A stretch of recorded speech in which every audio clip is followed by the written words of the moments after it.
out that I had a heart murmur at the time that I got a physical in order for me to play sports in high school. As a teenager, you think you're invincible, so even a heart murmur, I was like, it's a heart murmur, I have it, no big deal, and I thought nothing of it. As long as the doctor said I'm okay and I can play, I just need to get my regular checkups, I need to eat healthy, stay active, and I should lead a healthy, normal life. Crystal's my best friend, and I always figured that we were going to get married.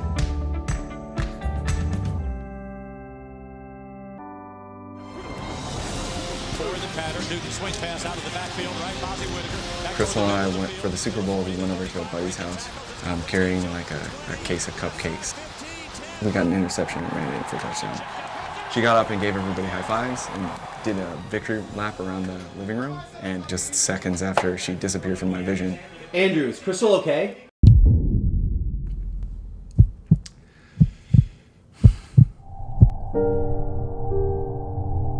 Her eyes were wide open. She wasn't breathing. We started doing CPR on her. Somebody else got on the phone and called 911. I have no experience with this sort of stuff. I just see in the movies when people have heart problems or heart attacks or cardiac arrests.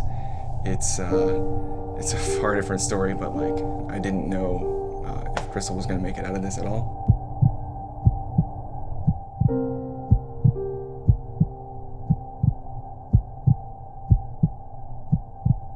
I had thought that I had all the time in the world to wait and propose her at the perfect moment. And at some point I realized that, I would have proposed for her right then and there. I couldn't live without her. So you get these tragic cases where the patient's been able to be recovered from the cardiac arrest, but they've had devastating brain damage. Overlake has just been superb at ensuring that patients who suffer cardiac arrests get immediate cooling, which we know can help them preserve brain function and recover faster. Did you see the light? No, I didn't. But for me, I never felt scared. And I really attribute that to Andrew, the support from Overlake. Being in the hospital, trying to grasp that, okay, my heart stopped. What do you do? Is it going to happen to me again? And I think before I could ask those questions out loud to Dr. Rodriguez or any other staff at Overlake, they answered it for me. Dr. Rodriguez had ordered genetic testing on me to see if I had tested for a genetic variant that could have been the reason for me going into cardiac arrest. He had told me, if you were my daughter, I would not allow you to leave this hospital without getting an ICD. So what the defibrillator does is it monitors the heart continuously.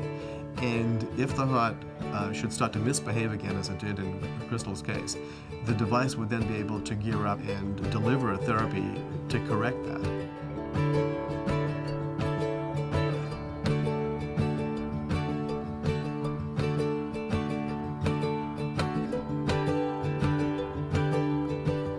We were overjoyed that Crystal wanted to start a family. And I think the genetic studies allowed us to say, look, Crystal, it's perfectly safe to become pregnant, and your pregnancy is going to be unaffected by your condition. We know that if something like this happens, we can survive it. Crystal's living proof that it's not the end. The human aspect and treatment that I received from Overlake and the staff was crucial for me to bounce back from this. I work at Overlake because the institution is positively invested in its community. Because the patients we treat are our neighbors and our friends. They're our community.